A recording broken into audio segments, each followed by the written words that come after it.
Welcome back to Hannity. Now, for years on this very program, we've been sounding the alarm about the horrors of Sharia law. And tonight, I want to clarify in very simple terms exactly what Sharia is and what some of the punishments are for their so-called crimes. Now, under Sharia law, adultery, homosexuality, that's punishable by death, as are false accusations of rape. In many countries, you need, if you're a woman, 4 male eyewitnesses to prove it. Honor killings are allowed, meaning that murder is permissible if someone is deemed to dishonor their family, their husband, etc. If someone steals something, guess what? Their hands cut off. Punishments for other crimes include beheadings, flogging, women beaten, stoned to death.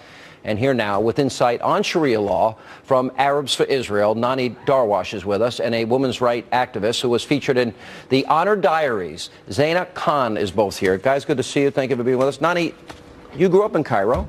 You grew up under Sharia. Is that an accurate description? Absolutely. And the problem with Sharia, it's not necessarily enforced by government. It can be enforced by anybody on the street. By men? By men. There are murders allowed under Sharia. Murdering an apostate is one of them. Anybody on the street. You mean apostate, meaning somebody who believed in Islam and then converts to Christianity? Or an adulterous woman. Yeah. A man, her father, her brother, her husband can kill her. How many wives can some of these men have? Up to 4 wives. The marriage contract under Sharia is different from the Judeo-Christian marriage. The man does not vow loyalty to his wife. Only the woman vows loyalty to her husband. Yeah. And if she's caught, or not even caught, if there's a suspicion, and she can be killed, and nobody goes to jail. And it happens. Yeah. And it happens regularly. Yeah, honor killing. That's you ever see the stoning of Soraya? Yes. It could be a suspicion, and everybody will sympathize with the husband and act like he's the victim. Mm-hmm. Men in the Muslim world, Sean, are burdened. So women are treated like garbage. Women are treated, in many ways, are they slaves? Well, the marriage contract is almost like a slave-master relationship. And unfortunately... They're sexual slaves? They are, sexual slavery is allowed under Islamic law. Yeah. It's detailed in Sharia. There are pages and pages on slavery and sexual slavery, which was never abolished by Islam. And women are not seen equally as their male counterparts under Sharia law. And you see this in Iran, you see this in Afghanistan, and you also now see it coming back on the table in Iraq with the Joffrey personal status law.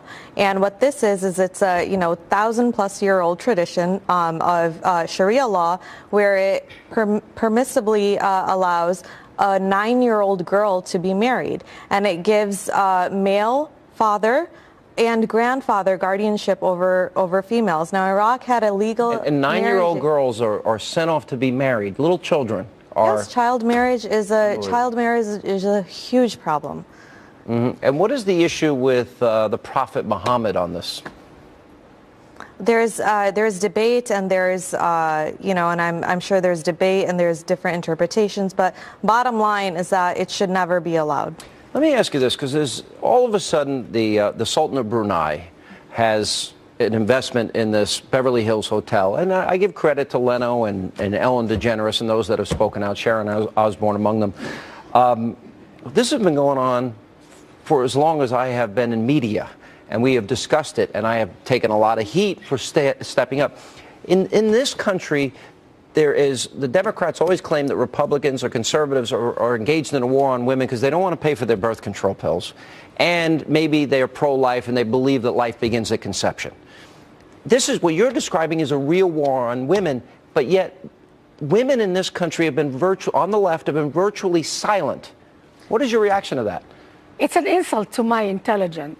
When I'm here in America, I escaped life in the Middle East to come to America. And your father died fighting the Israelis. Jihad, yes, in the jihad. Men's number one duty is not their families. Number one duty is to do jihad, to sacrifice their lives on holy war. Holy war. And I come to America, and I enjoyed this country. It took me years I never wore the hijab, but I had the hijab on my mind.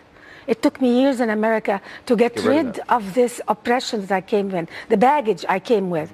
And when 9/11 happened, a lot of Americans, Sean, asked, where are the Arab Americans to speak against jihad, about the oppression of women?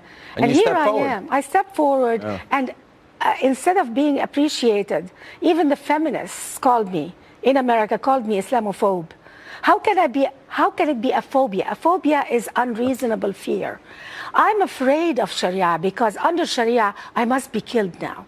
Anybody on the street. You are officially apostate. Absolutely. And that means you would die by death. And they would feel justified in the minds of Allah. There is a law in Sharia that says a Muslim will not be prosecuted if he kills an apostate. Anybody on the street can kill me. And I wouldn't have the same opportunities and resources or be sitting here had I been living under Sharia law. And your parents, by the way? My father is Afghan, my mother is Pakistani, and both countries are ruled by Sharia law. And my parents left to give us a better opportunity, chances to live our life freely with autonomy, to educate ourselves, and we're very grateful for that. And we would not have gotten that had we been living there. Well, thank you for telling your stories. Thank you for educating people. Thank you, Sean, for giving us a chance to speak out. You're very welcome. Because we love this country and we love the freedom it gave us.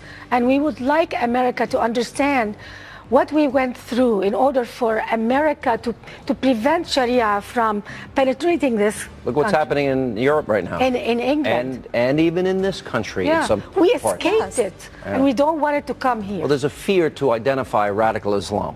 Because then, quote, you're offending people. You have to call it out for what it is. And there has to be a middle ground, and that you can speak out and you can actually say, hey, you know what, this is wrong. Because it's not just a women's issue or an issue that's going on there. It's a human rights issue. I agree with you. And we have to be able to speak out without being condemned for it. I challenge everybody on the left, speak out. Stop being a bunch of cowards. I've got to run here.